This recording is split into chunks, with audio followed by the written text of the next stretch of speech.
Hey everybody, welcome back to General Biochemistry Lecture. We are covering protein metabolism, which is chapter 27. It's only got 3 sections, but this is a very big chapter. So I'm breaking it up into 2 videos. Make sure that you watch both. Here we go, let's dive in. These are the key principles. We've been talking about information for the past few chapters, and one of the key principles that you've seen repeatedly is that information is expensive. We have not seen expensive yet. Once we cover protein metabolism, you'll understand just how expensive information can really be. We use a lot of ATP and GTP in protein synthesis. So hold on to your hats. It's going to get pricey. This is the timeline for elucidating protein biosynthetic pathways. I'm not going to read through this, but really, to summarize, there was a big push to figure out what was the genetic code, what molecule was it? And figuring out that it was DNA was a huge push. Along with that came development of techniques, and those techniques were able to be adapted to use towards understanding proteins. How do we make proteins? And so the drive to figure out what machinery is actually synthesizing proteins, that got turned up once we figured out, oh hey, DNA, that's a molecule, it holds genetic information. So there are several groups that worked on this, and there's Nobel Prizes that came out of it, all sorts of things. So clearly very important work to understand kind of the central dogma, right, of how we go from DNA, the genetic code, to messenger RNA, which is the in-between, the intermediary, to proteins. And this is what we're going to talk about, how we go from messenger RNA to protein. So Crick had a hypothesis, and yes, this is the Crick of Watson and Crick, those 2 guys. They did more than just figure out the structure of DNA. He had a hypothesis that there was some kind of an adapter, a small nucleic acid, that could bind to a specific amino acid and the mRNA sequence that encoded that amino acid. So this hypothesis existed for a bit, and it was verified with the discovery of tRNA, which, if you'll remember, that is transfer RNA. We're going to be talking a lot about RNAs. We're going to talk about the structure of RNA and how it all works. But before we get to that, we're going to introduce some more vocabulary. We're talking about the process of translation in chapter 27, along with some other things. But the big metabolic process that we're talking about, that we're spending probably most of our time on, is translation. And this is the process of mRNA-guided protein synthesis. The tRNA translates the nucleotide sequence of the messenger RNA into an amino acid sequence of a polypeptide. And we'll see how that happens. Amino acyl tRNAs, these are the activated tRNAs.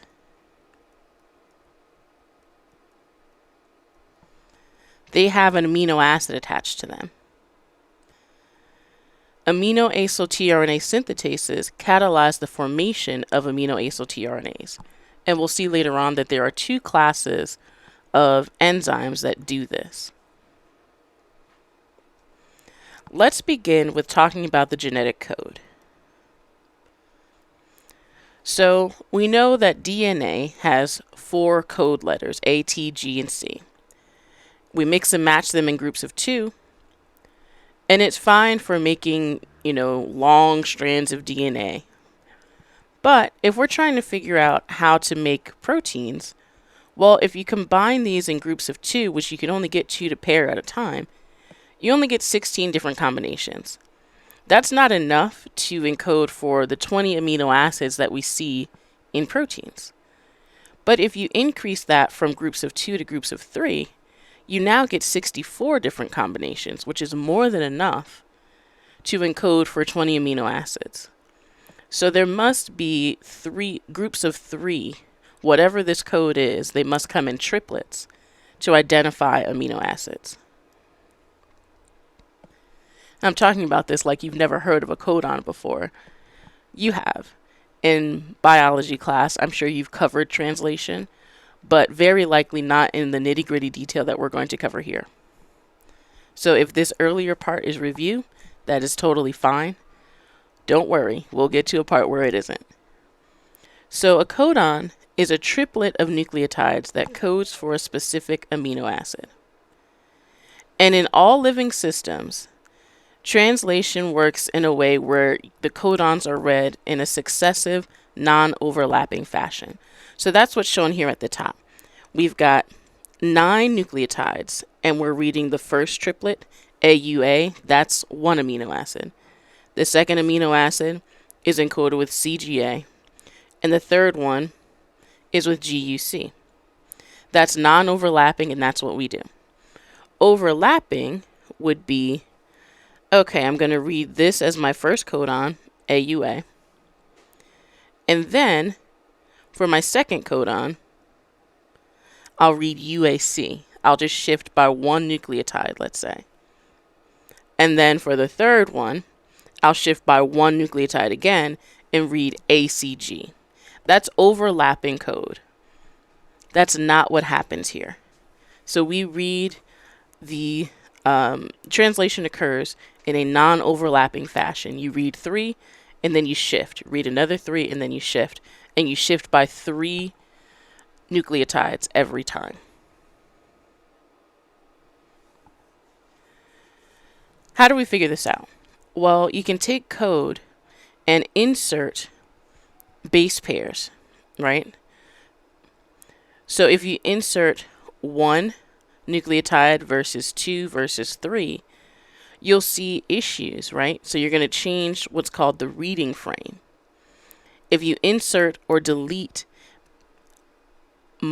less than 3 nucleotides at a time, then you're going to have an issue. But if you insert 3 nucleotides or delete 3 nucleotides, the reading frame will be the same. You'll just have one missing amino acid, or you'll have an extra amino acid. So codons exist only in groups of 3 nucleotides. And if you do something, if you add or delete nucleotides that aren't in groups of 3, then you will see changes in the resulting polypeptide. So the reading frame is the method of dividing the nucleotides so that you have a new code every 3 nucleotide residues. And the way that you establish the reading frame is by establishing the first codon. Once you have that first codon established, then you just keep going every 3. There's no punctuation, there's no skipping. Once you've started with translation, you keep going. So in principle, any single-stranded DNA or mRNA sequence has 3 possible reading frames. You can start at the very beginning and say, okay, the first 3. Oops. Or you can skip over the first one, and I'm going to keep showing it on this first reading frame here so that you can see how you get reading frame 2. You say, I'm going to ignore that, and I'm going to start here with UCU as my first codon. And for the third reading frame, you would say, I'm going to skip over both of these U's. I'm going to start with CUC as my first codon, and that's the third reading frame. So theoretically, there are 3 different reading frames on any possible RNA sequence.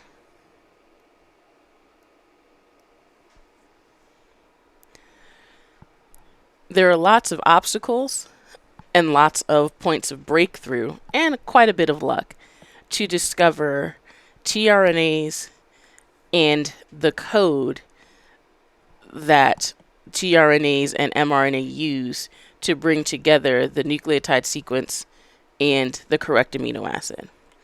I am not going to attempt with these names because even though I've been doing this for all these years, I botched the last names of all of these people, and I don't want to do them a disservice, whether they're dead or alive. So I will usually just say researchers or scientists to spare myself the embarrassment and to spare your ears. So you're welcome. Anyhow, one of the first major breakthroughs was taking all of the amino acids and having them be radio labeled, which means that they have radioactive isotopes incorporated into each of the amino acids. And they also took poly-U, which just means a long string of U's, and they gave it to E. coli. And the only thing that formed from that poly-U was phenylalanine that was radio labeled. So that means if you have a codon of UUU, then that codes for phenylalanine. They took the same approach and said, hey, if it ain't broke, don't fix it. Let's just keep running this horse until it don't run no more. And so they did the same thing with a string of C's. So that would be poly C and poly A. And discovered a codon for proline and lysine, respectively. However, guanines are a little bit different. And when you have strings of guanines, they actually form secondary structures called tetraplexes. And ribosomes can't bind that. So ribosomes do not do secondary structure with RNA. If it is not just a linear piece of RNA, then there's going to be a problem. It's either going to stall the ribosome or it's going to completely halt translation. So GGG did not yield anything in this method. But 3 codons were discovered, and they could pair the codon with the amino acid.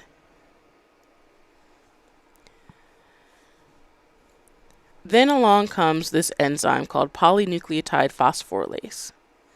And what it does is it catalyzes the formation of an RNA polymer. So we're just talking about a string of nucleotides with a base composition that reflects the relative concentrations of whatever nucleotides you have in solution.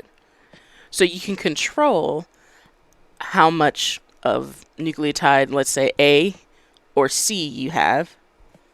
And then based on the frequency of, how likely it is to get AAA versus 2 A's and a C versus 1 A and 2 C's versus all C's. And then you can look at what you actually get with your polypeptide, and you can compare experimental and your expected frequencies and make some guesses about which codon encodes which amino acid based on the frequency with which you see that amino acid. So they use this polynucleotide phosphorylase to identify base compositions of the coding triplets in this manner. So this is a table that shows some representative data of what this looked like.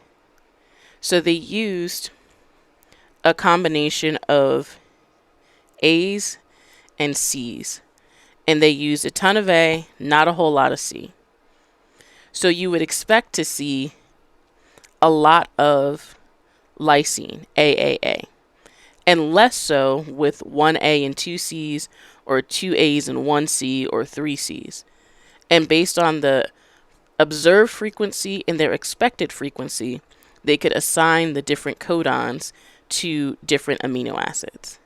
You don't need to necessarily understand the nitty-gritty of how this technique works, but you should have a basic idea of how they cracked the code.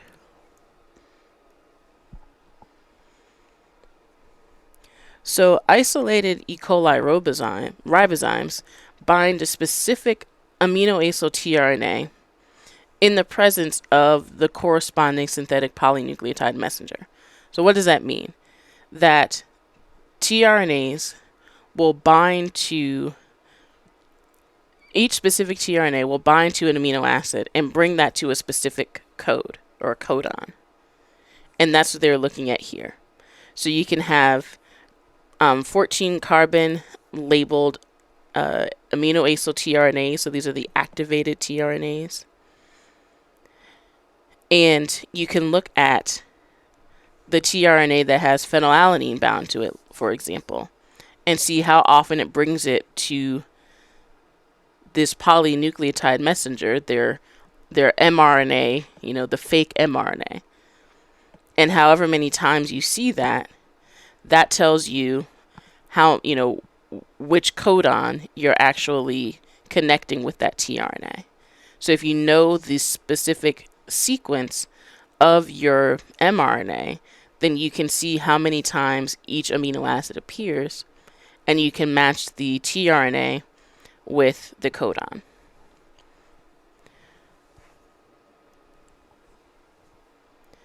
So we can use defined messenger RNAs that have planned patterns to produce polypeptides with a repeating pattern.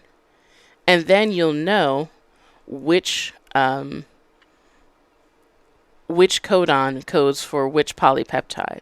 So in one example, you can have a string of A's and C's, so AC, AC, AC, and you'll have alternating ACA and CAC codons. And that will produce a peptide that has equal amounts of histidine and threonine.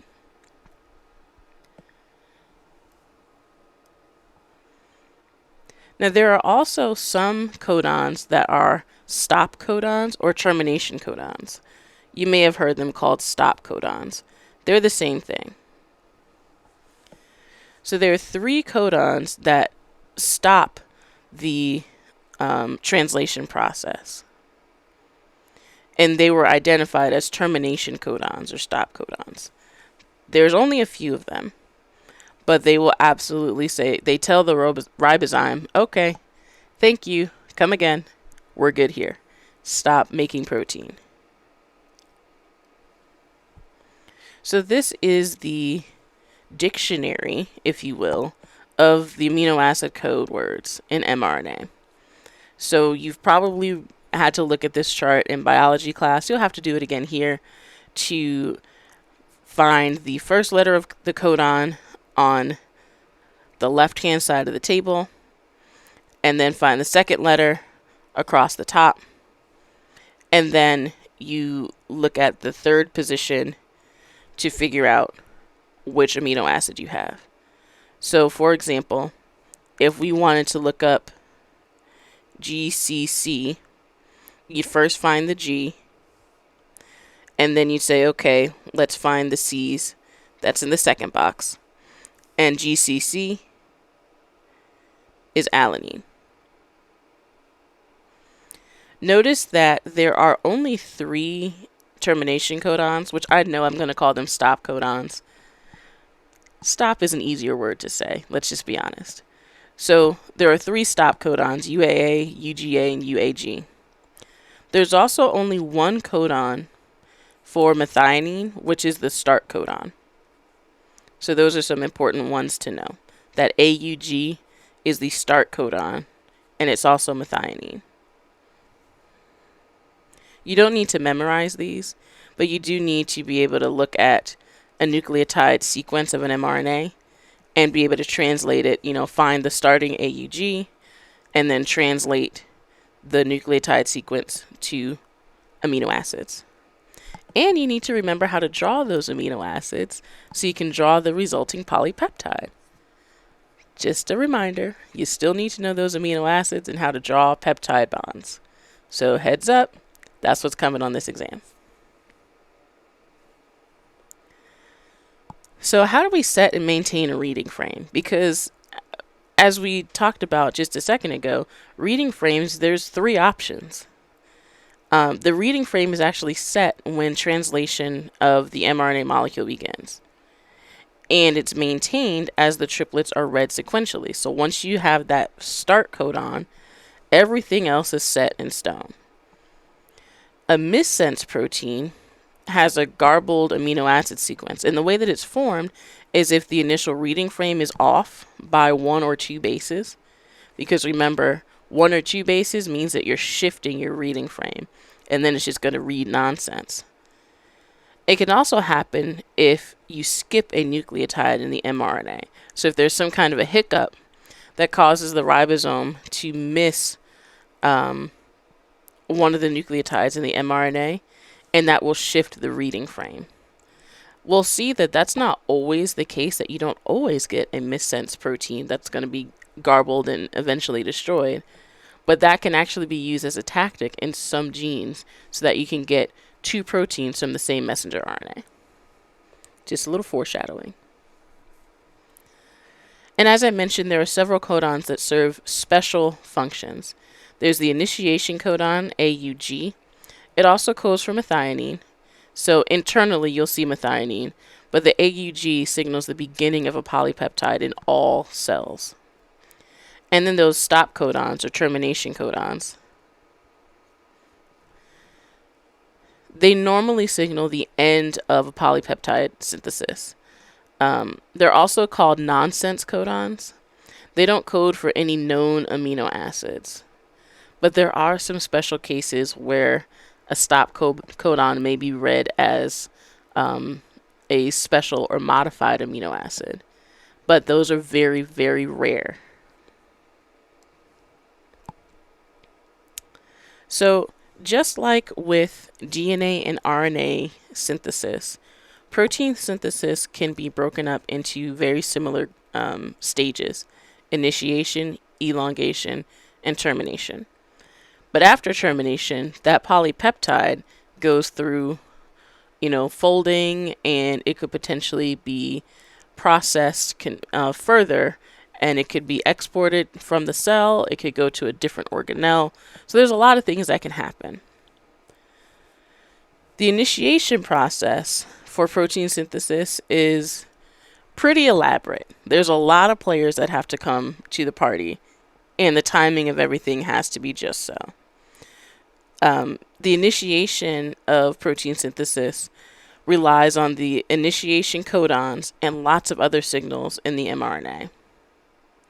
So all those experiments where they were trying to figure out the codons and which, how tRNAs bind to their codon and bring a particular amino acid, it's actually quite lucky that they got this stuff to work without having initiation codons. They didn't even know that that was a thing.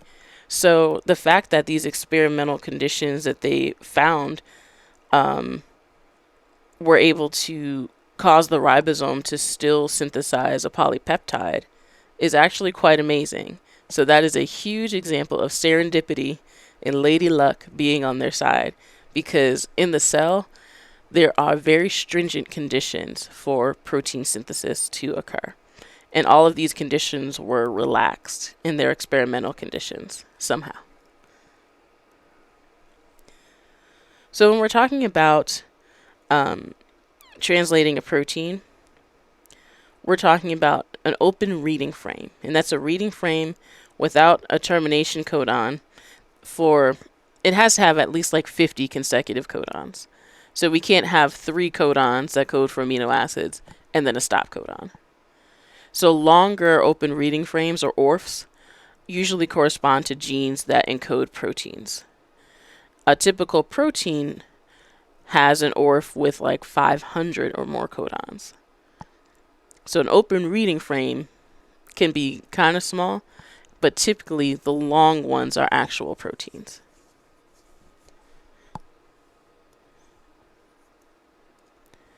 The genetic code is degenerate, and that doesn't mean that it's a bad boy or a bad girl or anything like that. What it means is that an amino acid can be specified by more than one codon, and the degeneracy of the code is not uniform. Each amino acid, so there's 20 regular amino acids, they have different numbers of codons that code for them. So each codon specifies one amino acid, but each amino acid can have one or more codons that specifies it.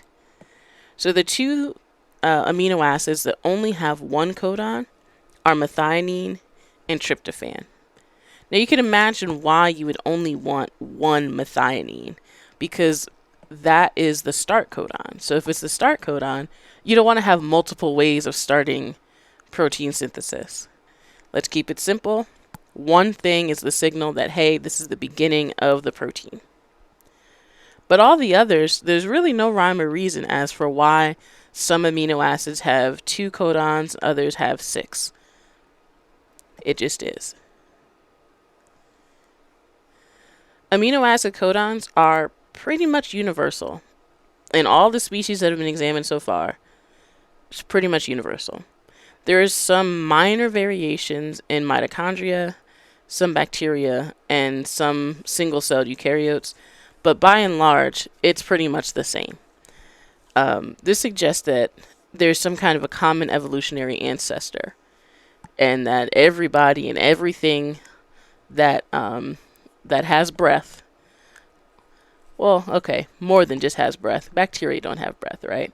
But everything that is alive has this common ancestor that had these amino acids and these codons. So we've got a lot of codons, but we don't have one tRNA for every codon. And what allows this to occur is that there's what's called the wobble base. I know, a very technical term, wobble. But tRNAs recognize more than one codon because that wobble base allows for some flexibility in recognizing more than one codon. So when several codons specify one amino acid, the difference is usually at that third base position. So for example, alanine, you have GCU, GCC, GCA, and GCG. So the same two, the first two positions, GC. But the third position, the wobble position,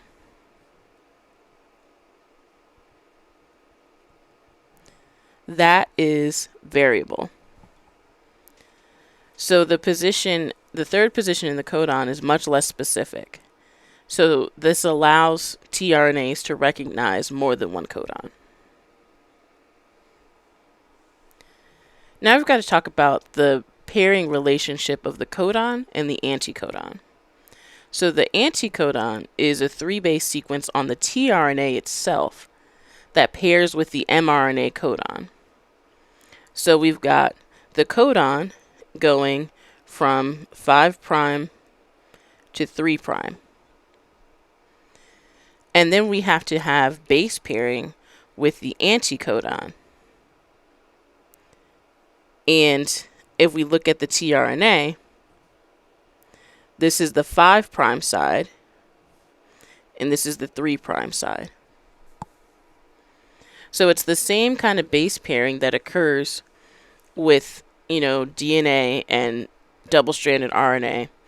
You've got base pairing that occurs via hydrogen bonding, and the alignment of these two RNA segments is anti-parallel. Again, 5' to 3' for the mRNA, and then 3' to 5' for the anticodon that pairs with it.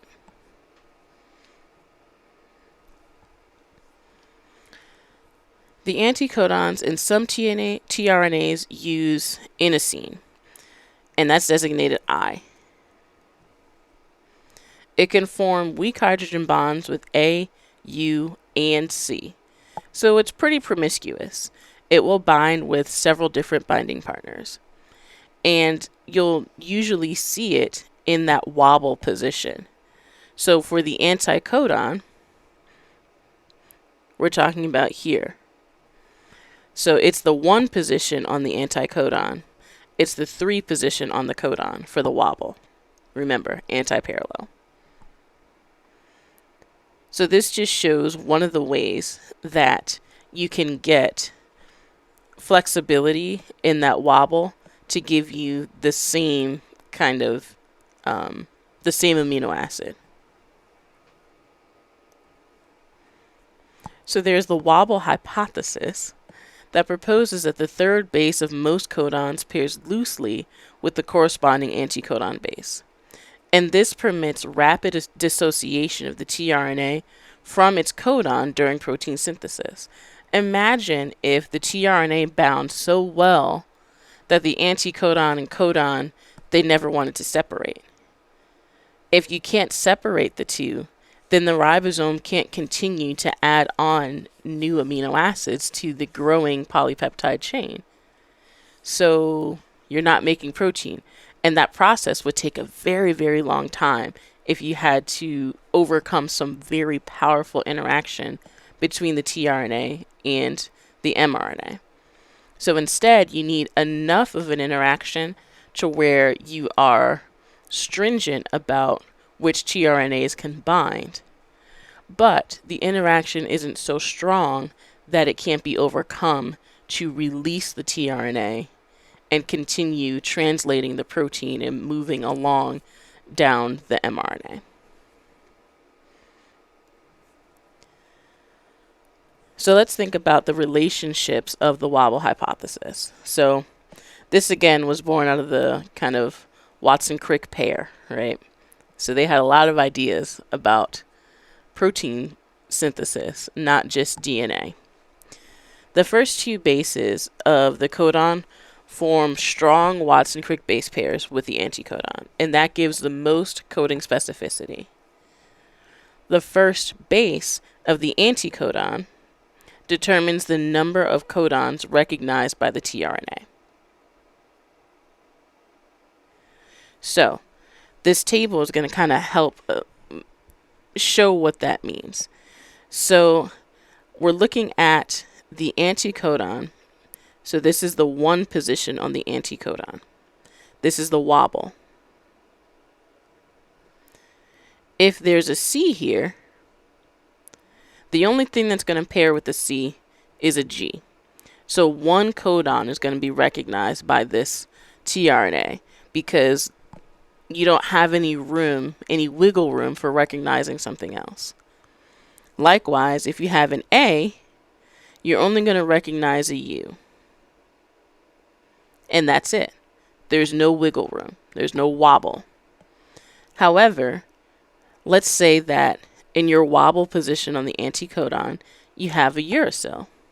Well, uracil can actually hydrogen bond with A or G very loosely. So you can actually recognize 2 codons here. You can recognize a codon that has a complement to X, a complement to Y, and then either A or G. So let's put that into some real terms. Let's say that we had a C and a G here, and then we had a U for that wobble in the anticodon. For the codon, it's going to recognize a G and a C and an A, or G, C, G. So that's 2 different codons that 1 tRNA will recognize, simply because there's a uracil in that 1 position on the anticodon. And that uracil can recognize, it can bind or bond with an A or a G. You can have 3 codons recognized if you have an inosine at this point here, the wobble position, because it can loosely base pair with A, U, or C. So to put that into context, we'll use our GC example. So C, G will base pair with G and C respectively. But now we can have GCA or GCU or GCC. That's 3 different codons recognized by 1 anticodon. So 1 anticodon represents 1 tRNA. So what we're saying is that 1 tRNA recognizes 3 codons.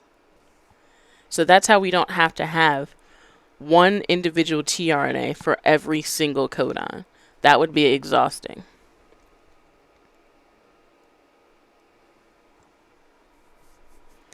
So when an amino acid is specified by several different codons, it makes sense that the codons that differ in either of the first 2 bases requires a different tRNA, because those first 2 are very specific. But if you have a change in the 3rd position on the codon, then you can have 1 single tRNA recognizing them. At least 32 tRNAs are required to translate all 61 codons. Remember that there's a few stop codons. 31 to encode the amino acids, 1 for initiation. Okay. Most cells have more tRNAs than the 32 that are required, and there are actually 86 total tRNA genes in the E. coli genome.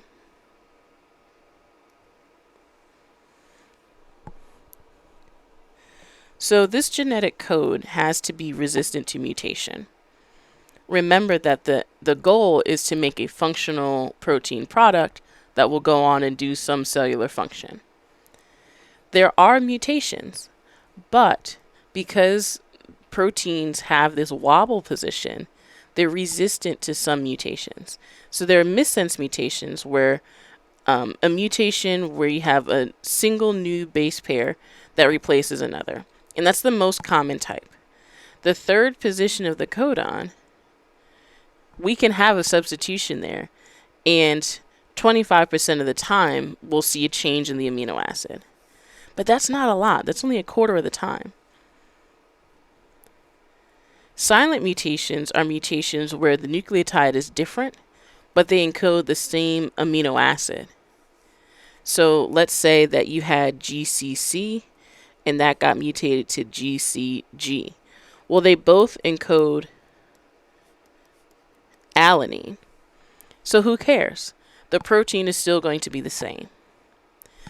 Also, with missense mutations, oftentimes, if there is, let's say, a mutation in the first or the second position, similar amino acids have similar codons. So hydrophobic amino acids have they kind of cluster when you look at the table of all the different codons. So if you have a mutation from a valine or valine to, let's say, a leucine, it's not going to be that big of a deal because they have very similar properties. So those types of mutations, while they are not silent, they are not going to be deleterious to the protein in most cases. So that's what we mean by mutation resistant, that you can sustain mutations and not lose functionality or become ill. There are also transition mutations, and this is a missense mutation where a purine is replaced by a purine or pyrimidine is replaced by another pyrimidine. And all three codon positions have some resistance to these mutations. So what we're talking about is a G is replaced with an A, or a C is replaced with a U. The mutation in the first base of the codon usually produces a conservative substitution, like I was saying before. So if you change GUU to AUU, you're going from a valine to an isoleucine, and that's one hydrophobic amino acid for another. Now, unless you have something very specific where the shape of the R group, the number of methylene groups that are present really, really matters because you need a specific length, then yeah, you might see some differences, but the chances of that are pretty low. So this kind of a substitution is probably not going to do anything major to the protein structure or function. Now let's talk about frame shifting. There's something called translational frame shifting, which I hinted at earlier, where the ribosome kind of hiccups at a certain point and changes the reading frame. And this allows two or more related but distinct proteins to be produced from a single transcript. One example of this is actually with the translation of the overlapping GAG and POL genes. So remember, the POL is the reverse transcriptase when we're looking at HIV or when we're looking at the Rous sarcoma virus. So just a little bit of a hiccup causes the ribosome to skip over a stop codon and instead read an isoleucine and continue on making a transcript.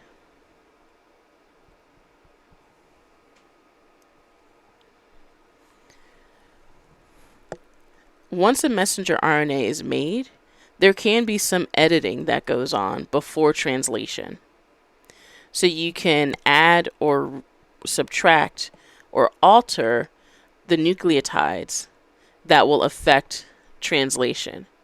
So we're not talking about adding in whole exons or anything like that, but we're talking about adding in a few nucleotides here and there, or removing some nucleotides, or chemically changing some of the nucleotides before translation occurs. So adding and deleting nucleotides is common in RNAs from mitochondrial and chloroplast genomes. Mitochondria are thought to have, come from the symbiotic relationship between a eukaryotic cell and a bacterial cell. So mitochondria have a lot of kind of bacterial qualities. Same with chloroplasts. So let's talk about this RNA editing. There's actually some editing that happens to the cytochrome oxidase subunit 2. So cytochrome oxidase, you should be like, oh, I think I recognize that. That's from the respiratory chain. So cytochrome oxidase is complex 4, and it's got a bunch of subunits. There's post-transcriptional editing that inserts 4 U residues to change the reading frame.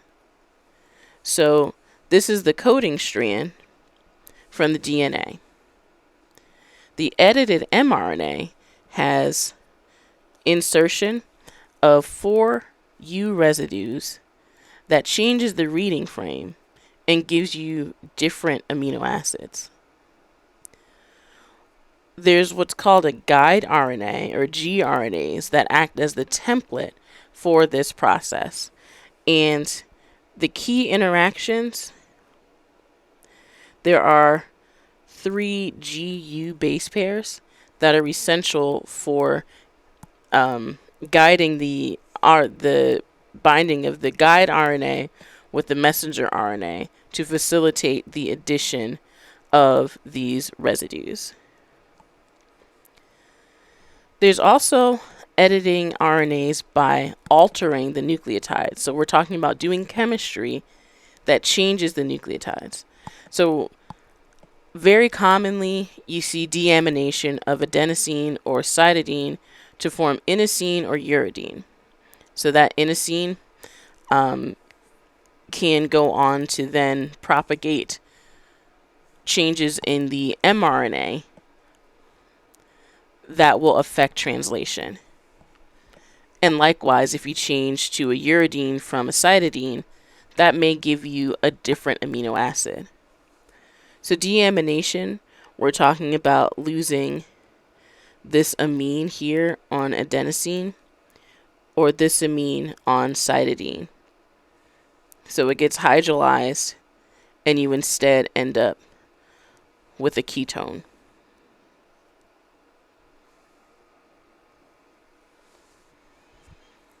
There are 2 big families of enzymes that do this type of work. There's the ADARs, the adenosine deaminases that act on RNA, and they carry out the adenosine deamination, which it says so in its name, right? And then there's the ApoBec family, the ApoB mRNA editing catalytic peptide, and that's a family of enzymes that carry out cytidine deaminations. And this includes AID, which is activation-induced deaminase.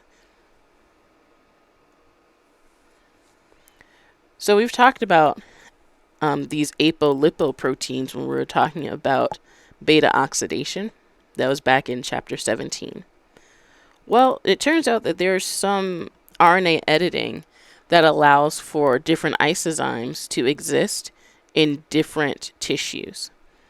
The ApoBec cytidine deaminase is found only in the intestines, and it binds to the ApoB100 messenger RNA, and it changes one amino acid codon to a stop codon.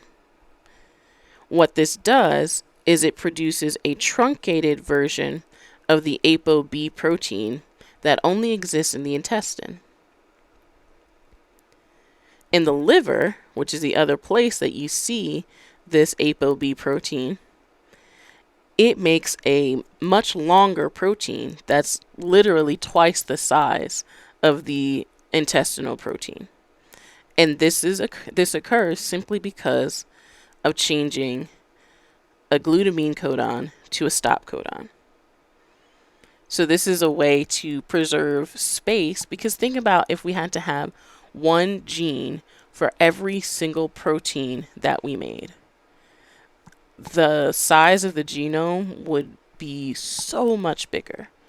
But having these different editing possibilities where we can edit at the RNA level, and you'll see that we can edit after we even make the protein, this enables us to have a much broader protein,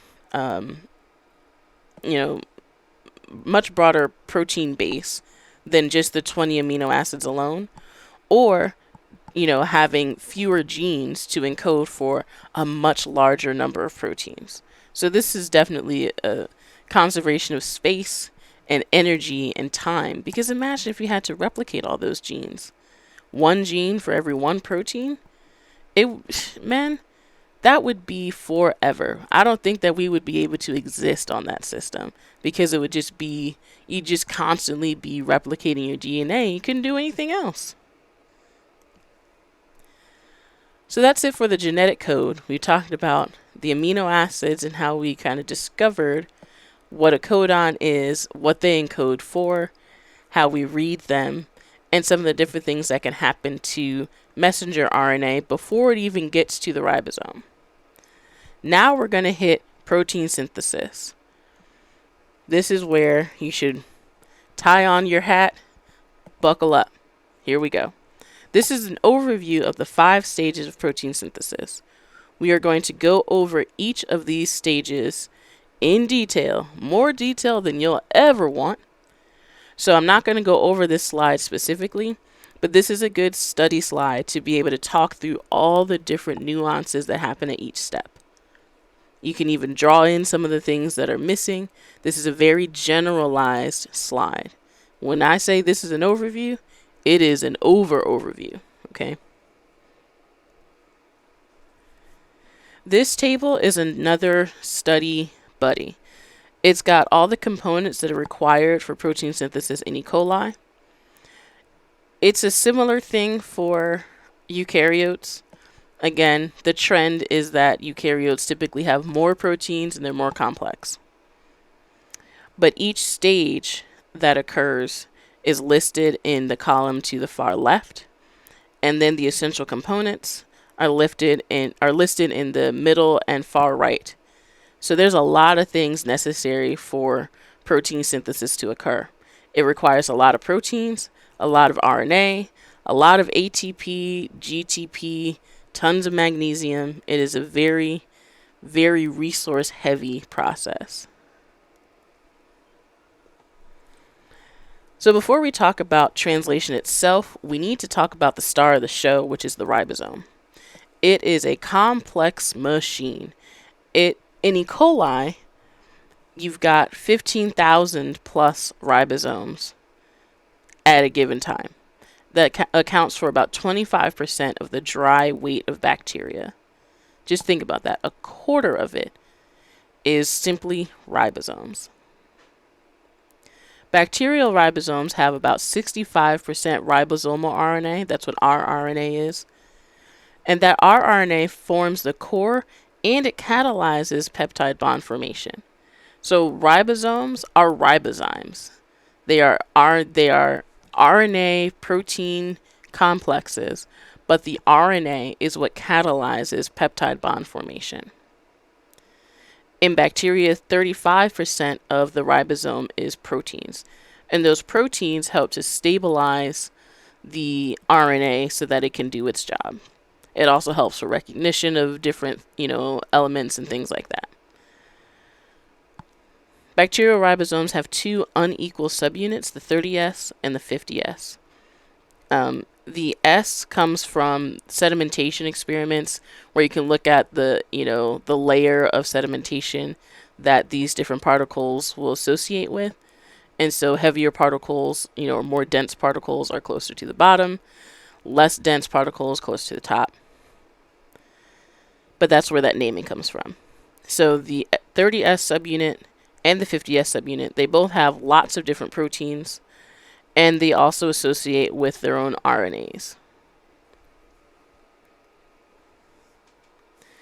Like I said, the S values, that's sedimentation coefficients. You don't need to worry about that, but it just refers to how they stratify when you do what's called a sedimentation experiment, where you take a slurry and you have your bacterial lysate or whatever it is that you want to look at, and you spin it in a centrifuge for a certain amount of time at a certain speed, and you can see the separation of all the different compartments within the E. coli or whatever other bacteria you're using.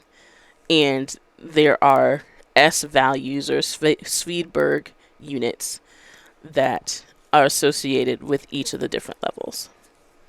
You don't need to worry about that experimentation. Bacterial ribosomes again have a 30S and a 50S. When they combine, they have a sedimentation coefficient of 70S. So don't be confused. Don't wonder, well, what happened to 10 S's?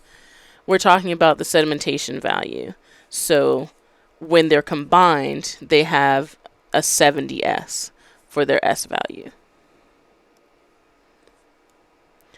So the 50 and the 30S subunits come together and they form a cleft where the mRNA passes through.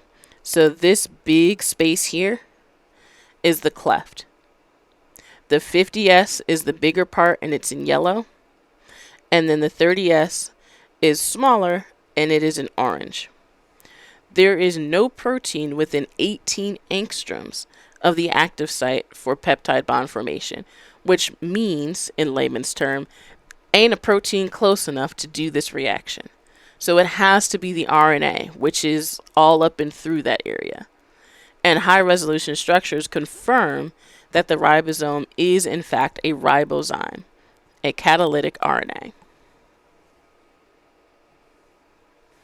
The eukaryotic ribosome is very similar.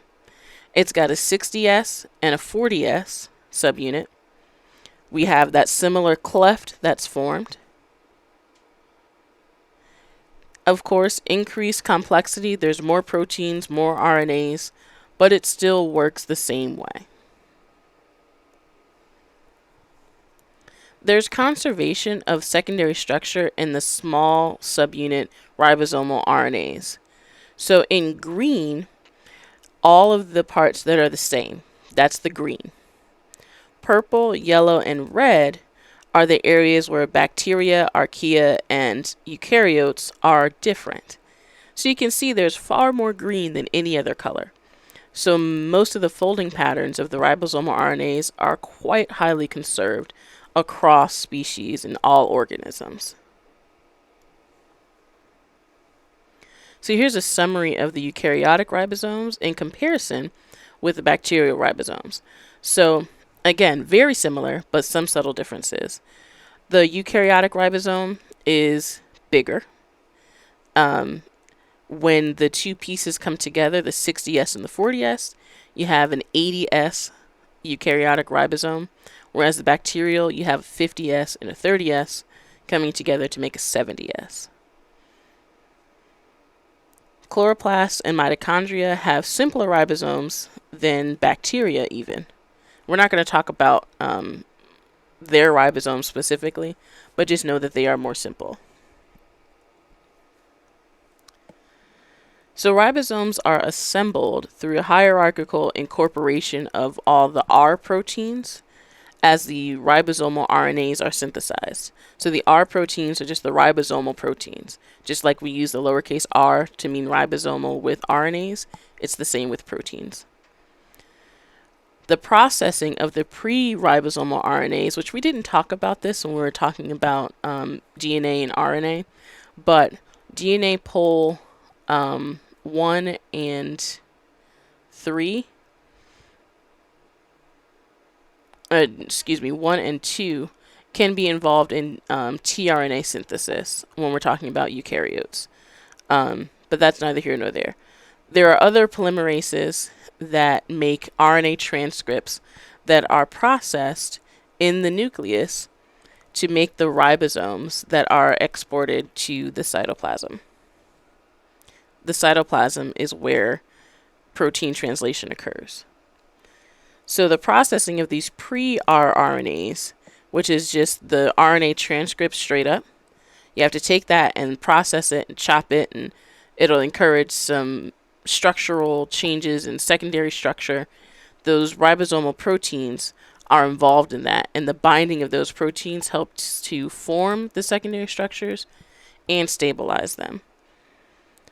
So there's dozens of proteins and snow RNAs that are involved in maturing the ribosome. So on the right here, we've got an image that shows that there's a lot of things that happen. So you've got pol 1 and pol 3 that are making these different RNAs. And then you have folding and processing. We've got modification of bases. All that kind of stuff is happening. And then you take those and you package them into pre-ribosomal particles. Those particles get shipped out from the nucleolus, which is just a subcompartment of the nucleus. It gets shipped out into the nucleoplasm, which is kind of like cytoplasm, only for the nucleus. And you have all of these assembly factors that continue to help fold and mature these RNAs. Then, once all that's done, then you can export your 40S and your 60S, and they will assemble on the mRNA to make an 80S ribosome, which will then translate all of the things into protein. The ribosomal proteins, they're proteins that get made by ribosomes, right? So you can make more ribosomal proteins, which then get imported back into the nucleus to be able to bind to all of the required rRNAs to make more ribosomes. So it's definitely a huge process. Lots of processing power is involved in just making the ribosomes themselves. So you can see how much energy is invested in this process.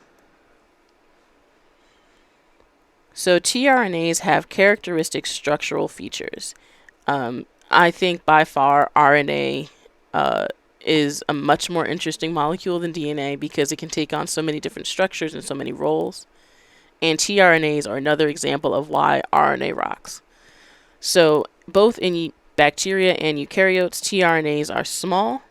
They have like 73 to 93 nucleotides of single-stranded RNA. Mitochondria and chloroplasts actually have even smaller tRNAs. They don't have all of the same structural elements, but that's a whole different topic. Common structural elements. We've got lots of residues that are modified. So their bases are modified, their sugars are modified. Lots of them are methylated. They have guanylate residue at the 5' end, so that's another modification. They have the trinucleotide sequence CCA at their 3' end.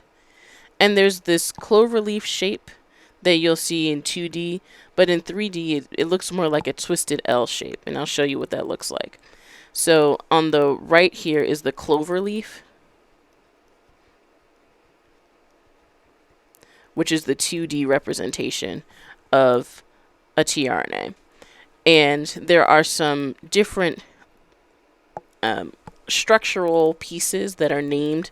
So there's the amino acid arm that carries a specific amino acid that's esterified by its carboxyl group, and I'll show you that chemistry, to the 2' or the 3' hydroxyl of the A residue at the 3' end of the tRNA. Now ultimately, everything ends up on the 3' hydroxyl, but I'll show you that too. Then there's the anticodon arm, and that contains the anticodon. So the amino acid gets added here, and this is the anticodon, which will recognize the messenger RNA here. So the anticodon binds to its codon, and along with it, it has the amino acid at the opposite end of the molecule. There are some other structural components that we're not talking about, like the D arm and the T5C arm. There's the extra arm or the variable arm that isn't present in all tRNAs. So there's lots of different things here. If you're interested in RNA and RNA structure, tRNAs are a great thing to study. So like I said, we're not really going to go into the D arm and stuff, but there's some information here for it if you are that interested. But you're not going to be required to know this. This is the 3D structure of tRNA, which looks like an inverted L. And you can see that there's lots of base pairing and lots of, contortions and things. And this is just a very cool molecule, in my opinion, because it's an adapter. It brings together the nucleotide sequence and the protein sequence to make a polypeptide. I mean, come on. It interacts with both. I think that's cool. So the first stage of translation is actually what starts in the cytosol with just the amino acyl tRNA synthetases attaching the correct amino acid to the right tRNA. So this happens in the cytosol, and this is where you activate the carboxyl group of each amino acid. Because remember, we've got two problems to solve. We've got to bring the correct amino acid to the correct codon, and we have to activate that amino acid so that it can be added on to a chain and you can elongate this polypeptide. The tRNA solves both of these problems. So you establish a link between each new amino acid and the information that's encoding it in the messenger RNA through this adapter tRNA molecule. tRNAs are charged or activated when they're attached to their amino acid. It's also formally called amino acylation or amino acylated. Amino acyl tRNA synthetases esterify the 20 amino acids to their corresponding tRNAs. There's one amino acid and one or more corresponding tRNA. So the tRNA synthetases are specific for one amino acid, but they have to recognize more than one tRNA. Most organisms have one enzyme for each amino acid, so they have to have some way of discriminating against all of the tRNAs that do not code for the correct amino acid, and then the small pool that do. There are two classes of amino acyl tRNases. There's class 1 and class 2. There's no evidence of a common ancestor, and that's based on there's lots of differences in the primary and tertiary structure and the reaction mechanism. So you don't need to memorize which amino acyl tRNA synthetases are class 1 and which are class 2. Just know that there are differences and know what the difference is. So this is the reaction that's catalyzed overall by these amino acyl tRNA synthetases. You take the amino acid and the tRNA, you need ATP, and you also need magnesium. And what happens is you're going to release AMP and pyrophosphate, which, as usual, this pyrophosphate gets cleaved to make two inorganic phosphates, and you have an amino acylated tRNA. So you are breaking two high energy bonds here, and that means that this reaction is pretty much irreversible. Once that tRNA is charged, that's it. So let's talk about how we form the amino acyl tRNA to begin with. For both classes, class 1 and class 2, this first step is universal. You have to form an intermediate where you've got the amino acid bound to AMP. So the carboxyl group here, we've got this oxygen with some lone pairs. It's going to go and attack the phosphorus that's part of the alpha phosphoryl group, the one that's closest to the adenine residue. You're going to liberate pyrophosphate, which we said will ultimately end up as two inorganic phosphates, and that happens by pyrophosphate phosphatase. So once we do that, we form 5' aminoacyl adenylate, or aminoacyl AMP. This is universal. Class 1 and Class 2 do this first step. And you should be able to draw this. This is just simply eliminating the pyrophosphate and forming an AMP intermediate with the amino acid. Notice that there's an R group here.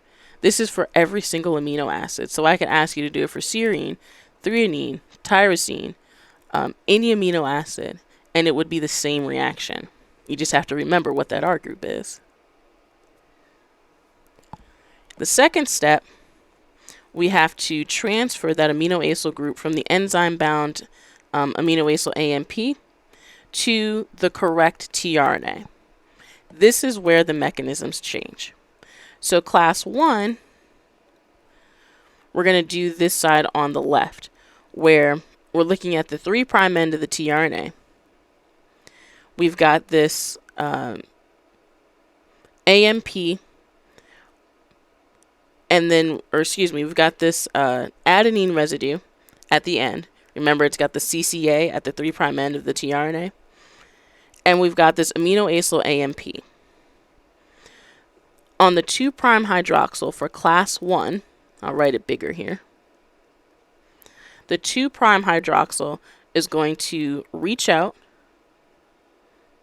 and attack the carbonyl carbon of that aminoacyl AMP. And we're going to displace AMP. So that AMP is going to leave. Now we've got the aminoacyl group on the 2' hydroxyl of that terminal A residue.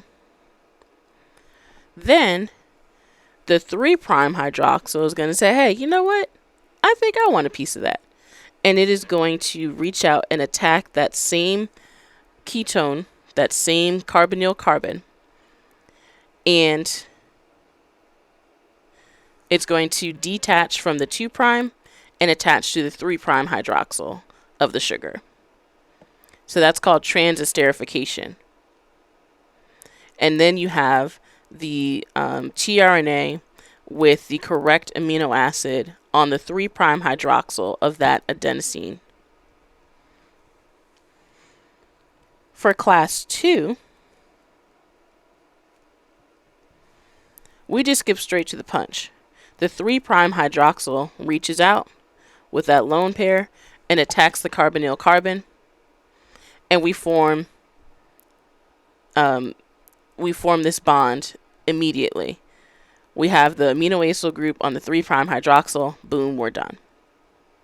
Now, why there's two different mechanisms and why one class goes through the effort of attacking the carbonyl carbon with the 2' hydroxyl first and then transesterifying to the 3' hydroxyl, nobody knows, but they exist.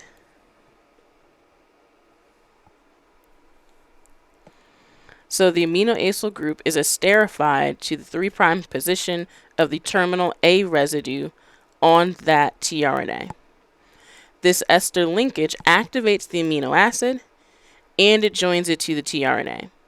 So this enzyme, the aminoacyl tRNA synthetases, solve two problems at once. They activate the amino acid and they bring the correct amino acid to the correct tRNA so that when you start your translation process, all you have to do is recruit the tRNA to the right codon and you're done.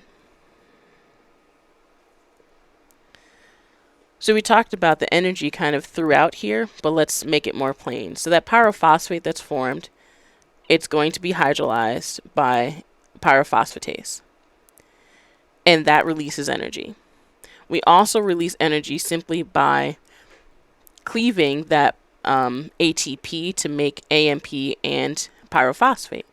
So with those two things together, we're releasing quite a bit of energy.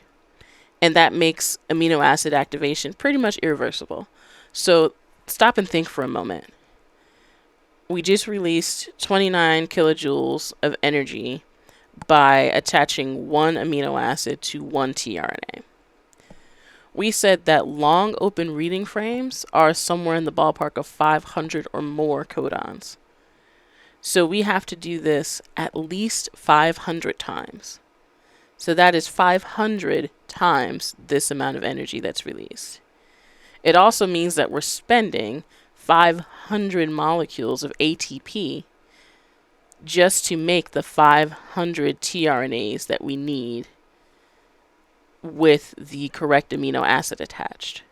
So now it should start coming into focus by what it means when we say information is expensive. We're spending a ton of ATP just to activate the amino acids and attach them to the tRNA. We haven't even strung them together yet, and we've already expended a lot of ATP.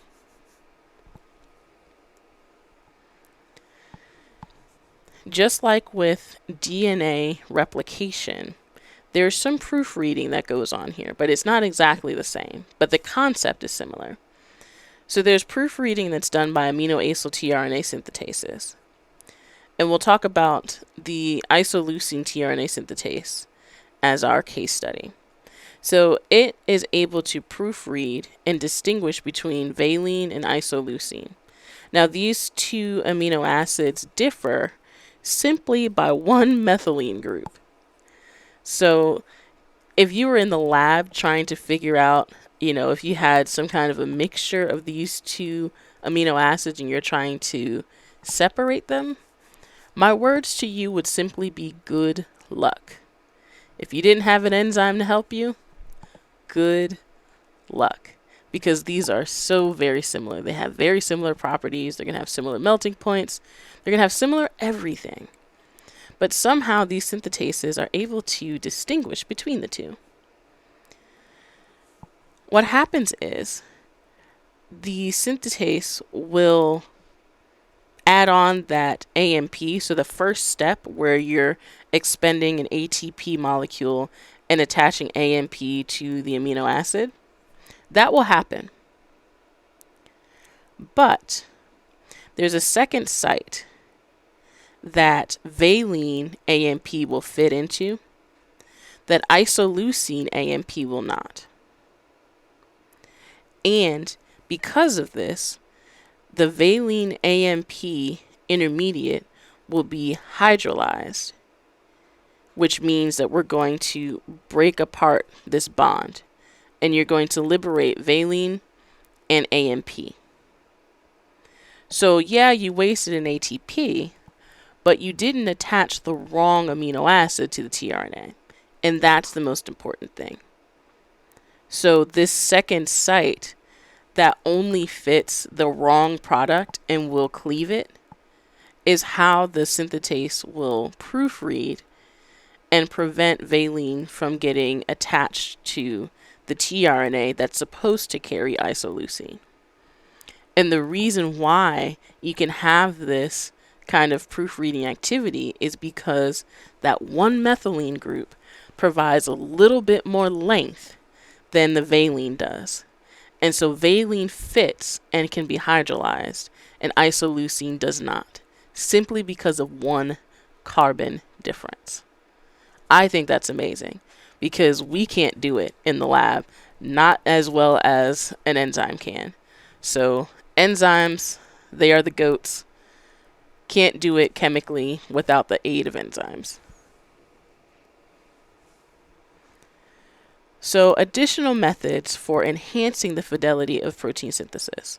So in addition to some of the proofreading activities that some of the synthetases have that recognize more than one tRNA, or they have to deal with very similar amino acids that they have to distinguish against, most of these have that kind of hydrolytic activity, right? Some amino acylation sites can discriminate between the proper substrate and the incorrect amino acids too. So those are some additional ways that you can get increased fidelity for protein synthesis. But remember that proteins while they do carry information, it's not as vital for proteins to be 100% accurate like it is for DNA replication. And the reason is, well, proteins, there's turnover, right? We're going to chew up these proteins eventually. They're not going to last forever. Some of them last a very long time, but they don't last forever. Your DNA is forever. You need that to be pristine, no mutations, because it is the code for everything. It is the master blueprint. Your proteins, however, you could just make more. But you're not just going to make more and say, oh, well, don't worry about that DNA. We'll just make a new one and we'll fix it. Like, no, we have to keep the DNA that you have in your cell pristine, high fidelity when we're replicating and all that business. Even with messenger RNA, we don't have to be as precise. We don't have the same proofreading ability with RNA polymerases that we do with DNA polymerases. So just keep that in mind about why it would be advantageous to have such high fidelity with DNA replication and not be as pressed about it for making messenger RNAs or proteins. So the error rate in protein synthesis is about one mistake for every 10,000 amino acids incorporated, which is definitely higher than DNA replication. But again, if you have a mistake in a protein, there's not as big of a consequence. You're not going to pass that on to future generations. When that protein gets degraded, that mistake is gone. So some folks kind of call the second genetic code the interaction between these aminoacyl tRNA synthetases and the tRNAs, because that is another place where fidelity is increased. As when you have the correct amino acid attached to the tRNA, then when you bring that tRNA to the codon, you're going to have the correct amino acid incorporated into your polypeptide. And there's a lot of specificity involved in the aminoacyl tRNA synthetases recognizing the correct tRNAs that they will add an amino acid to. You will not need to know all the places, but the areas that confer binding specificity are concentrated in that amino acid arm, so that's at the 3' end, the anticodon arm, which makes sense, and then the nucleotides of the anticodon itself. So these are two representations of the different locations that are recognized by aminoacyl tRNA synthetases. And the different colors mean that they are recognized. So there's similarities and then there's differences. And for example, the anticodon, that's always going to be different, right? The amino acid arm, however, that's pretty much the same. They have the same CCA at the end, the 3' end. So the purple is going to be places where there's a lot of similarity among the tRNAs. The other colors show differences. Again, you don't need to be worried about where those differences are. Just know that the aminoacyl tRNA synthetases recognize different nucleotide positions, and that's what helps confer specificity for their tRNAs. These are crystal structures showing the aminoacyl tRNA synthetases, the two different classes. So class 1, we're showing here as a monomer. Class 2 works as a dimer. And so you're actually seeing two active sites, one here and one here. So the ATP shows you where the active site is, because remember, that's the first step. You have to activate the amino acid. And in C, what it's showing is that class 1 and class 2 synthetases bind to opposite faces of their substrate tRNAs. So that definitely probably contributes to, probably, can't say for sure, right? But it's likely to contribute to some of the differences in the mechanism that we see. We're going to pause here, and we're going to pick up with protein synthesis in the next video. So all we did so far was cover kind of the initial stage of how did we get to understanding the amino acid code, what are tRNAs, the structure of the ribosome, and we talked about kind of the pre-prep in terms of getting all those tRNAs charged with the correct amino acid. The second video, we're going to dive into initiation, where the ribosome gets assembled on the mRNA and we actually start making a polypeptide. So don't forget to tune into that second video. Thanks for watching, stay safe, and I'll see you soon.